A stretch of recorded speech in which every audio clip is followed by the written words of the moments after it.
ಆತ್ಮೀಯ ಬಂಧುಗಳು ಎಲ್ಲರಿಗೆ ವಂದಿಸ್ತಾ ನಿನ್ನೆ ನಡೆದಂತಹ ತಿರಂಗ ಯಾತ್ರೆ ಬಗ್ಗೆ ಇವತ್ತು ಭಾರತೀಯ ಜನತಾ ಪಾರ್ಟಿ ಪುತ್ತೂರು ವಿಧಾನಸಭಾ ಕ್ಷೇತ್ರದ 2 ಮಂಡಲಗಳ ಪರವಾಗಿ ಇವತ್ತು ನಾವು ಪತ್ರಿಕಾಗೋಷ್ಠಿಯನ್ನು ಕರೆದಿದ್ದೇವೆ. ಇವತ್ತಿನ ನಮ್ಮ ಪತ್ರಿಕಾಗೋಷ್ಠಿಯಲ್ಲಿ ನಮ್ಮ ಭಾರತೀಯ ಜನತಾ ಪಾರ್ಟಿ ಪುತ್ತೂರು ವಿಧಾನಸಭಾ ಕ್ಷೇತ್ರದ ವಕ್ತಾರರಾದಂಥ ರಾಜೇಶ್ ಬಣ್ಣೂರವರು ಇವತ್ತು ನಮ್ಮೊಂದಿಗಿದ್ದಾರೆ. ಜೊತೆಗೆ ನಮ್ಮ ಭಾರತೀಯ ಜನತಾ ಪಾರ್ಟಿ ನಗರ ಮಂಡಲದ ಪ್ರಧಾನ ಕಾರ್ಯದರ್ಶಿ ಅಂತ ಯುವರಾಜ್ ಅವರು ನಮ್ಮೊಂದಿಗಿದ್ದಾರೆ. ಜೊತೆಗೆ ಭಾರತೀಯ ಜನತಾ ಪಾರ್ಟಿಯ ಮಾಧ್ಯಮ ಪ್ರಮುಖರಾದ ಸತೀಶ್ ನಾಯ್ಕ ಅವರು ನಮ್ಮೊಂದಿಗಿದ್ದಾರೆ. ಜೊತೆಗೆ ನಗರ ಮಂಡಲದ ಪ್ರಧಾನ ಕಾರ್ಯದರ್ಶಿ ಅಂತ ಶಶಿಧರ್ ನಾಯ್ಕ ನಮ್ಮೊಂದಿಗಿದ್ದಾರೆ. ಅದೇ ರೀತಿ ವಿಶೇಷವಾಗಿ ಇವತ್ತು ನಮ್ಮೊಂದಿಗೆ ನಗರಸಭೆಯ ಅಧ್ಯಕ್ಷರಾದ ಲೀಲಾವತಿ ಅವರು ಕೂಡ ಇವತ್ತು ನಮ್ಮೊಂದಿಗಿದ್ದಾರೆ. ಅದೇ ರೀತಿ ಇವತ್ತಿನ ಪತ್ರಿಕಾಗೋಷ್ಠಿಯಲ್ಲಿ ತಾವೆಲ್ಲರೂ ಕೂಡ ಪತ್ರಕರ್ತರ ಬಂಧುಗಳಿದ್ದೀರಿ, ಜೊತೆಗೆ ದೃಶ್ಯ ಮಾಧ್ಯಮದ ಎಲ್ಲ ವರದಿಗಾರರಿದ್ದೀರಿ.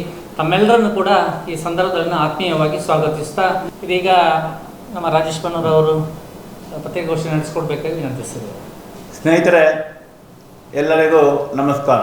ನಮ್ಮ ದೇಶದ ಪ್ರಧಾನಮಂತ್ರಿಗಳಾಗಿರ್ತಕ್ಕಂಥ ನರೇಂದ್ರ ಮೋದಿಯವರ ಆಶಯದಂತೆ ಹರ್ ಘರ್ ತಿರಂಗ ಕಾರ್ಯಕ್ರಮ ಕರ್ನಾಟಕ ರಾಜ್ಯದಲ್ಲಿ ಪ್ರಪ್ರಥಮ ಬಾರಿಗೆ ಪುತ್ತೂರಿನಲ್ಲಿ ಬಹಳ ಯಶಸ್ವಿಯಾಗಿ ನಡೆದಿದೆ ಅಂತ ತಿಳಿಸಲಿಕ್ಕೆ ಸಂತೋಷವನ್ನು ಪಡ್ತಾ ಇದ್ದೇವೆ. ಹಿರಿಯರ, ಕಿರಿಯರ ಮತ್ತು ಯುವಜನತೆಯ ಒಗ್ಗೂಡಿಕೆಯಿಂದ ನಡೆದ ಈ ಕಾರ್ಯಕ್ರಮ ಎಲ್ಲ ರೀತಿಯಿಂದಲೂ ಪುತ್ತೂರಿನ ಸಾರ್ವಜನಿಕರ ಮನ ಮುಟ್ಟಿದೆ ಅಂತ ಹೇಳಲಿಕ್ಕೆ ಸಂತೋಷ ಪಡ್ತಾ ಇದ್ದೇವೆ. ಜೊತೆಗೆ ಈ ಕಾರ್ಯಕ್ರಮಕ್ಕೆ ಶ್ರಮಿಸಿದಂಥ ಕಾರ್ಯಕರ್ತರಿರ್ಬೋದು, ವರ್ತಕ ಬಾಂಧವರಿರ್ಬೋದು, ವಿದ್ಯಾರ್ಥಿಗಳಿರ್ಬೋದು, ವಿದ್ಯಾರ್ಥಿನಿಗಳು, ಅದೇ ರೀತಿ ಹಿರಿಯರಿಗೆ ಕಾರ್ಯಕ್ರಮದ ನಿರ್ವಾಹಕರಿಂದ ನಿಮ್ಮ ಮುಖಾಂತರ ಅಂದರೆ ಪತ್ರಿಕೆಯ ಮುಖಾಂತರ ಕೃತಜ್ಞತೆ ಸಲ್ಲಿಸಲಿಕ್ಕೆ ಸಂತೋಷ ಪಡ್ತಾ ಇದ್ದೇವೆ. ಪ್ರತ್ಯೇಕವಾಗಿ ಈ ಕಾರ್ಯಕ್ರಮದ ಯಶಸ್ವಿಯಲ್ಲಿ ಸುದ್ದಿ ಮಾಧ್ಯಮ ಮತ್ತು ದೃಶ್ಯ ಮಾಧ್ಯಮದ ಕೊಡುಗೆ ಅದು ಅನನ್ಯ.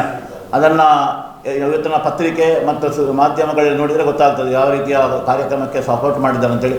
ಅದಕ್ಕೋಸ್ಕರ ನಾವು ನಿಮಗೆಲ್ಲರಿಗೂ ವಿಶೇಷವಾದಂಥ ಅಭಿನಂದನೆಗಳನ್ನು ಸಲ್ಲಿಸ್ತಾ ಇದ್ದೇವೆ. ಹಾಗೆ ಈ ಒಂದು ಕಾರ್ಯಕ್ರಮ ಬಹಳ ಅಚ್ಚುಕಟ್ಟಾಗಿ ನೆರವೇರಬೇಕಾದರೆ ಇದಕ್ಕೆ ಪೊಲೀಸ್ ಇಲಾಖೆಯ ಸಹಕಾರ ಕೂಡ ಬೇಕು. ಆ ನಿಟ್ಟಿನಲ್ಲಿ ಪೊಲೀಸ್ ಇಲಾಖೆ ಬಹಳ ಒಳ್ಳೆಯ ರೀತಿಯಲ್ಲಿ ನಮಗೆ ವ್ಯವಸ್ಥೆಯನ್ನು ಅಚ್ಚುಕಟ್ಟಾದ ವ್ಯವಸ್ಥೆ ಮಾಡಿದ್ದಾರೆ. ಅವರಿಗೂ ಕೂಡ ನಾವು ಅಭಿನಂದನೆಗಳನ್ನು ಸಲ್ಲಿಸ್ತಾ ಇದ್ದೇವೆ.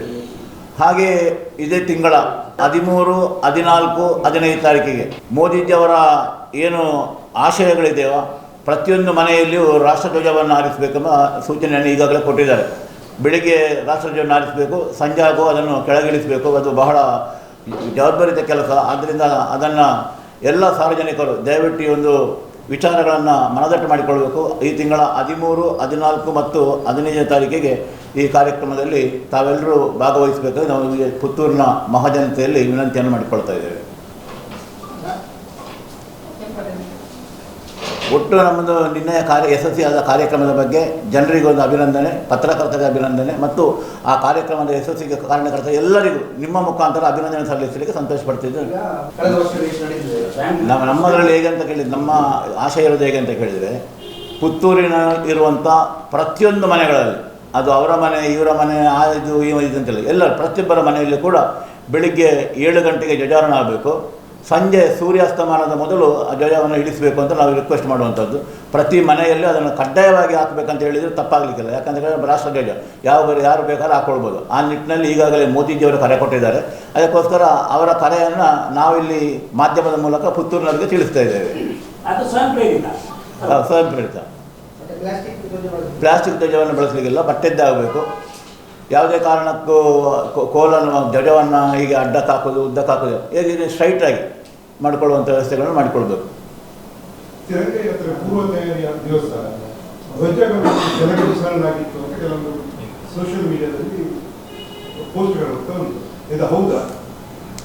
ಈಗ ನೋಡಿ, ನಿಮಗೆ ಯಾವುದೇ ಕಾರ್ಯಕ್ರಮಗಳನ್ನು ಏನೊಂದು ಆ್ಯಪ್ ಬಂದಿದೆ ಅಲ್ಲ, A1 ಅಂತ ನೆನಪಲ್ಲ, AI, ನನಗೆ ಗೊತ್ತಿಲ್ಲ ಅದರ ಬಗ್ಗೆ. ಏನು ಬೇಕಾದ್ರೆ ಮಾಡ್ಬೋದು. ಯಾರಾದರೂ ಯಾರೇ ಆಗಿರಲಿ, ನಾನು ಅಂತ ಹೇಳೋದು, ಈ ದೇಶದ ಪ್ರಜೆ ಅವನು ಯಾವುದೇ ಆಗಿರ್ಬೋದು, ಅನ್ನ ತಿನ್ನುವನೆಲ್ಲ ನೆಲಕ್ಕೆ ಬಿಸಾಡ್ತಾನೆ ಧ್ವಜವನ್ನು. ಯಾರು ಮಾಡಲಿಕ್ಕಿಲ್ಲ. ಅಪವಾದಗಳನ್ನು ತುಂಬ ಮಾಡ್ಬೋದು, ಹಾಗೆ ಹೀಗೆ ಅಂಥೇಳಿ. ಕಾರ್ಯಕ್ರಮ ಯಶಸ್ವಿಗಳಾಗುವುದಕ್ಕೆಲ್ಲ ಬರ್ತದೆ, ಬರುವುದಿಲ್ಲ ಅಂತಲ್ಲ. ಆ ನಿಟ್ಟಿನಲ್ಲಿ ಯಾರೂ ಕೂಡ ಧ್ವಜಕ್ಕೆ ಅಪಮಾನ ಆಗಲಿಲ್ಲ ಎಂಬ ವಿಶ್ವಾಸ ನಮ್ಮಲ್ಲಿದೆ. ಮತ್ತು ಯಾರಾದರೂ ಬಂದಿದ್ದಕ್ಕೆ ನಾವು ಏನು ಮಾಡಲಿಕ್ಕೆ ಆಗೋದಿಲ್ಲ. ಇದೆಲ್ಲ ಯಾವುದು ಇಲ್ಲ, ಏನಿಲ್ಲ. ಅಂಥದ್ದು ಪ್ರಕರಣ ಆದರೆ ತಾನೇ ಕೇಸ್ ಮಾಡೋದು. ಅಲ್ಲ, ಈಗ ಸೋಷಿಯಲ್ ಮೀಡಿಯಾದಲ್ಲಿ ಪೋಸ್ಟ್ಗಳು ಹೋಗ್ತಾ ಇರೋದಕ್ಕೆ ನೀವು ಏನಾದ್ರು ಕೇಸ್ ಮಾಡಿ? ಇಲ್ಲ ಇಲ್ಲ ಇಲ್ಲ, ಏನು ಮಾಡೋದಿಲ್ಲ. ಅವರವರಿಗೆ ಬುದ್ಧಿ ಒಂದೇ ಆಗಬೇಕಷ್ಟೇ, ಸರಿ ಆಗಬೇಕಷ್ಟೇ. ಸುದ್ದಿ ಚಾನಲ್, ಕ್ಷಣ ಕ್ಷಣದ ಸುದ್ದಿಗಾಗಿ. That's my gadget. Let's go have some fun then.